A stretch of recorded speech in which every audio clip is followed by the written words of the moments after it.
Hey garage tuners, back in the shop again today.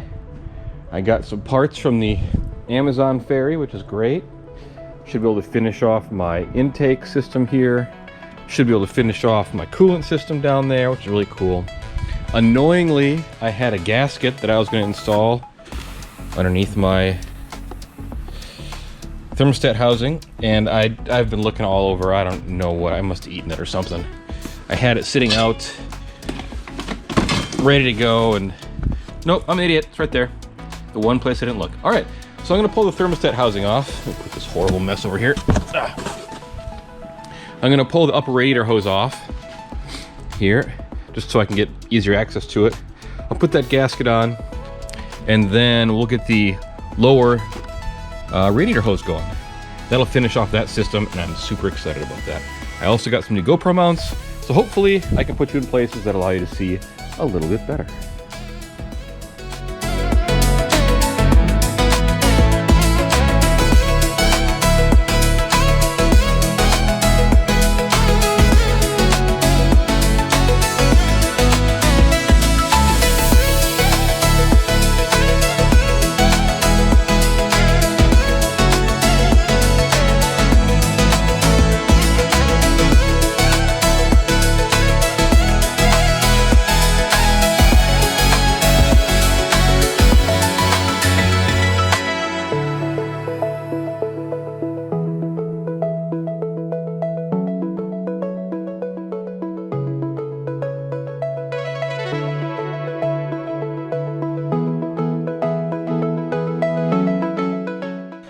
Okay, I've got that snug down. Now,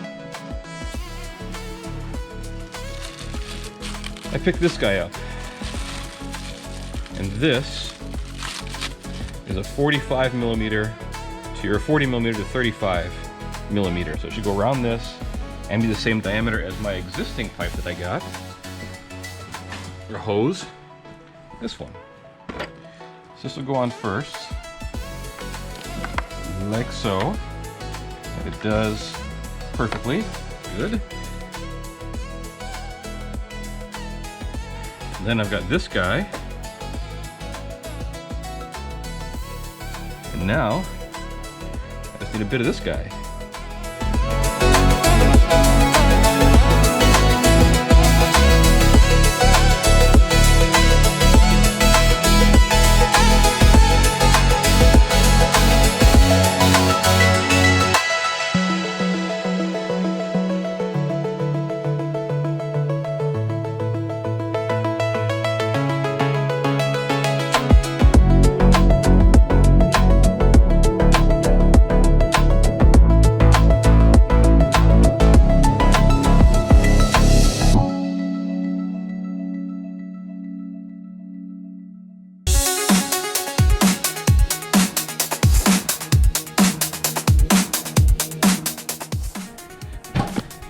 So I got everything about where it needs to go.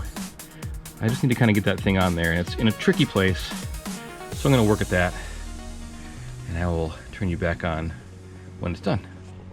All right, it took some fighting, but I got it all hooked up.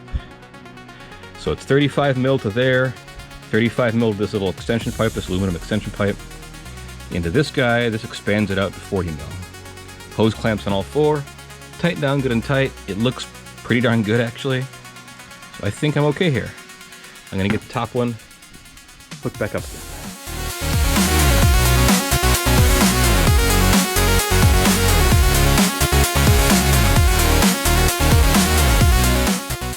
Now, onto the intake. So I picked up this guy right here, which is a tight 90 to go right there. And as you can see, I've got a ton of space now.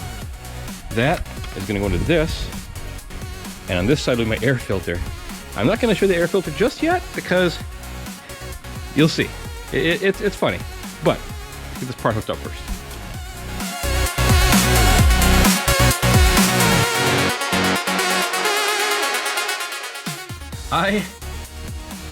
I thought to myself, this is a naturally aspirated car. The engine creates vacuum sucking in air. I don't want anything restricting that vacuum. For instance, like a air filter that's too small. I want to be able to breathe easily. I've got all this space over here. So I got pretty much the longest air filter you can find to fill that space. And here it is. This is a 14-inch long air filter with a 4-inch opening.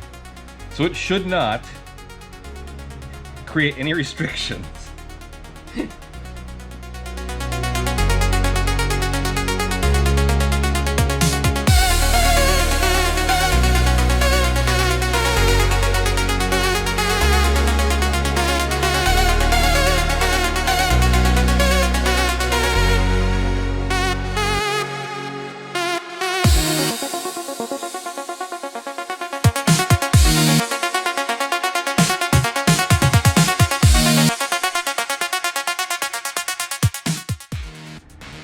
A couple days later, back out in the garage again, and today's plan, my goals are to get the motor mount, well, nuts, the bolt trim, the nuts that I got sitting here, that have been sitting here for months now, actually attached, so I can check that off the list, and then to get into the car and work on the alternator.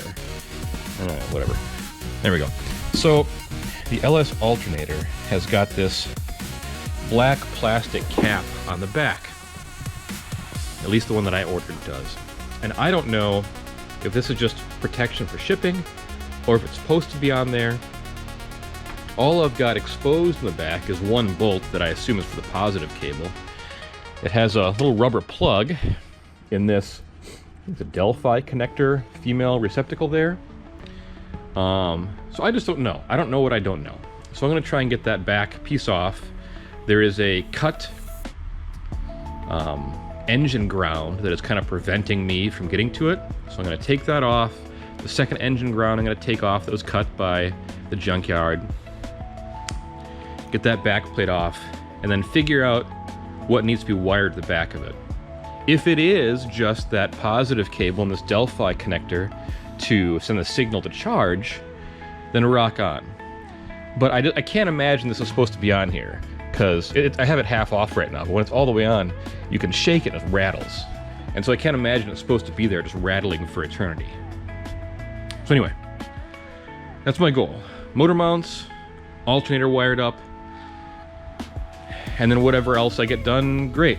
The other thing is I don't have Delphi weather pack, whatever connectors to wire in the wire that tells us to charge, but I do have a factory LS harness, I believe in that box right there. If not there, maybe that. One of these boxes has got his factory LS harness. So what I could do is I could pop that connector off of it and then wire just that wire up to something. I do have to get a resistor for it, but either way, that's something else that has to happen.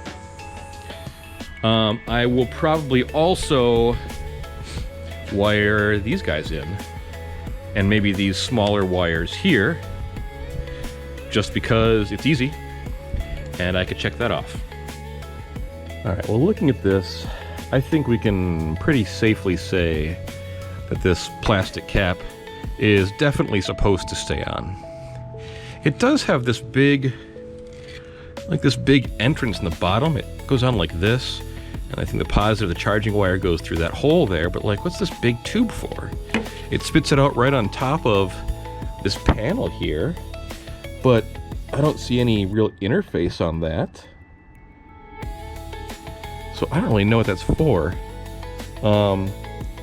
It appears to also go all the way up to this metal part up here. I don't know if you can see where my fingers are. And that could be a ground.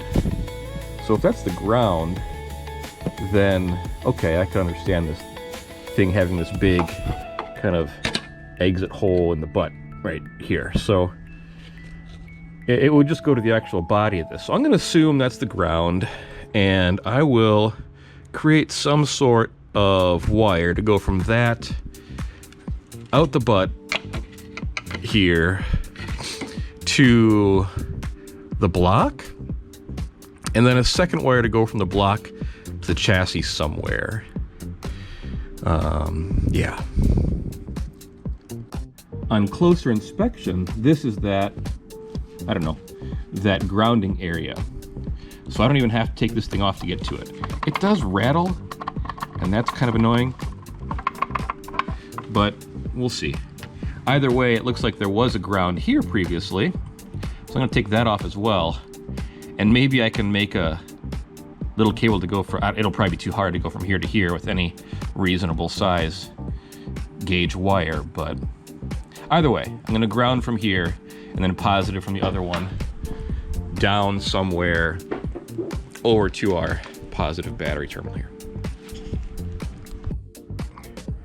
After liberal amounts of tomfoolery, I got the motor mounts tightened up. So, up thumb. Now, let's work on that ground cable for the alternator. So one thing I forgot to tighten down, which is hard to see here, was the actual polyurethane mounts. So the mounts that go from the engine to the engine, or the motor mounts there. I realized that there was a space between the bolt and the actual mount. So I kind of finagled that too, and now those are tightened down on both sides as well.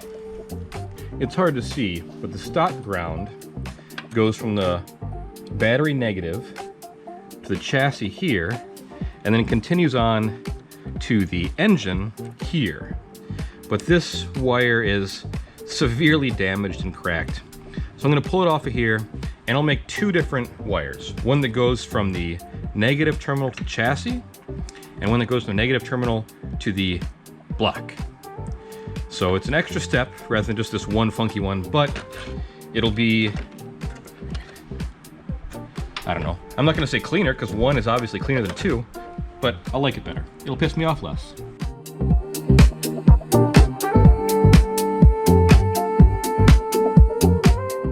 And there we go. You can see the stock one in all of its might. It's not a bad design, it's just goopy and dead. One thing worth pointing out is the old grounding system is likely a 2 gauge or maybe a 4 gauge, but the stock electrical system was a 75 amp.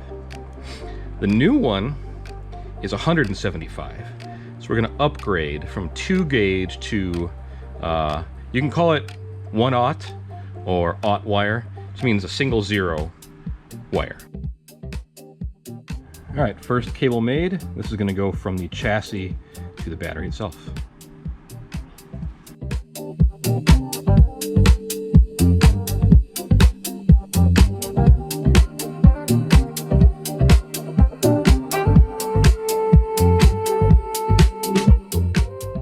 Before I put this on, I'm gonna clean that grounding surface.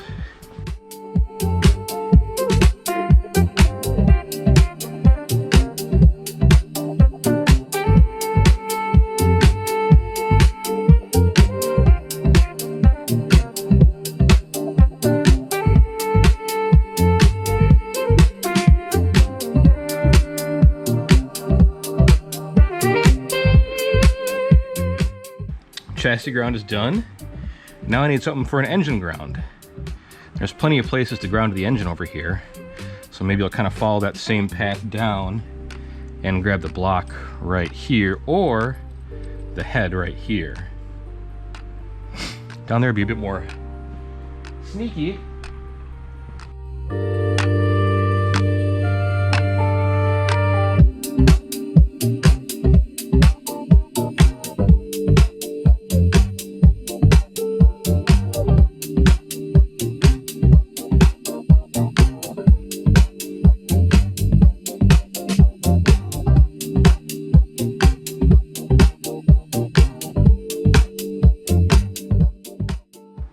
Okay, next one made. One with a 3/8 and one with a 5/16 connector on it.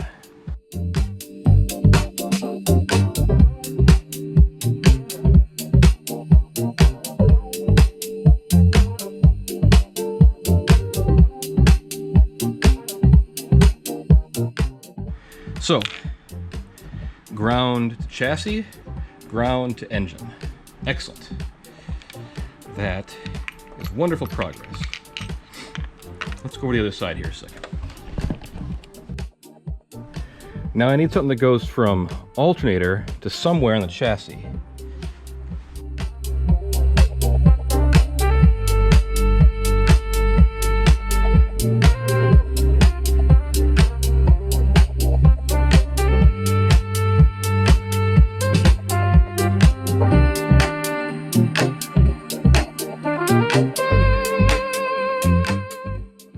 All right, next ground cable.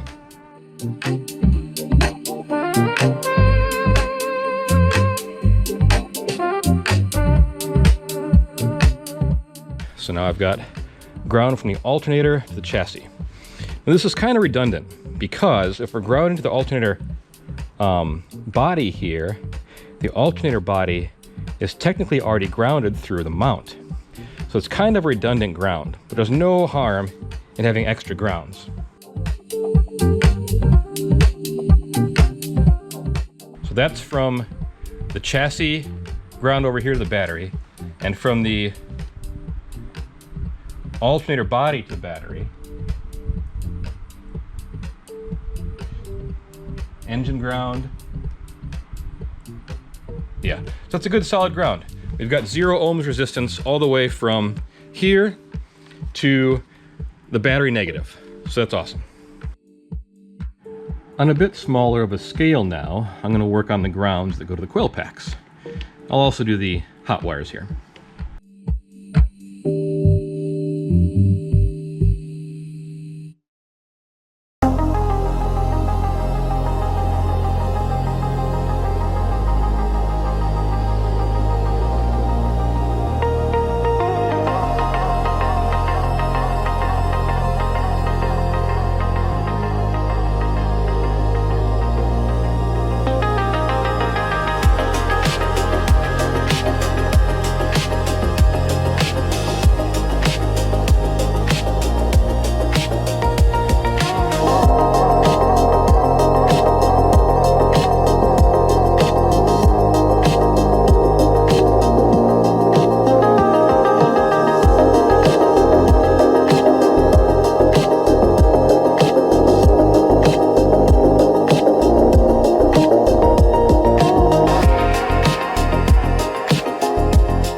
So this is the state of the positive stuff, or the stuff in the positive terminal. Yeah. I don't know if this is going to reach the starter, so I'm not going to worry about this right now. But these guys I can do something with. Let's cut these, strip up some fresh stuff, and then re-terminate them.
This looks both a little messy and clean. It's hard to describe. I mean, it was worse before, at least the quality of the wiring was worse before.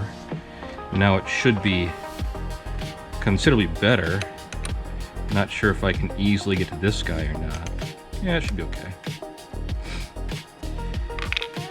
So what's left is starter an alternator, or starter and alternator, doesn't matter. If I go starter alternator, well, no, I'll just go starter and alternator because then I can come off this way and down, rather than having to go this way towards the engine. I think it'd look a little bit less clean.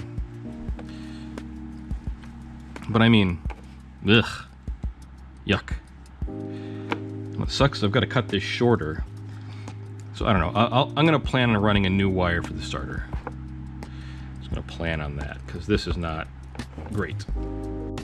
And just because I made one more ground, then I'm going to go to the chassis.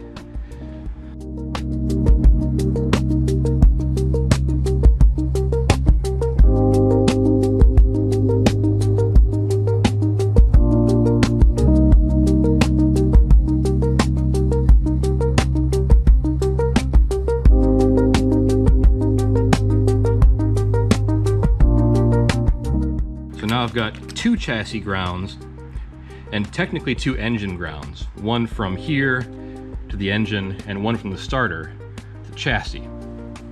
So in case one of them fails, the other should pick up. This is looking pretty industrial, I have to admit. This is a lot of some beefy wiring. It's probably, no, it's definitely overkill.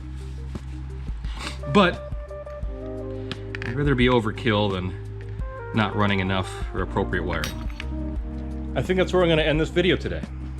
We made some good progress. We've got, I think, all the ground side of the engine wired up, which is great. And the next one, I'll wire up the positive side of the alternator.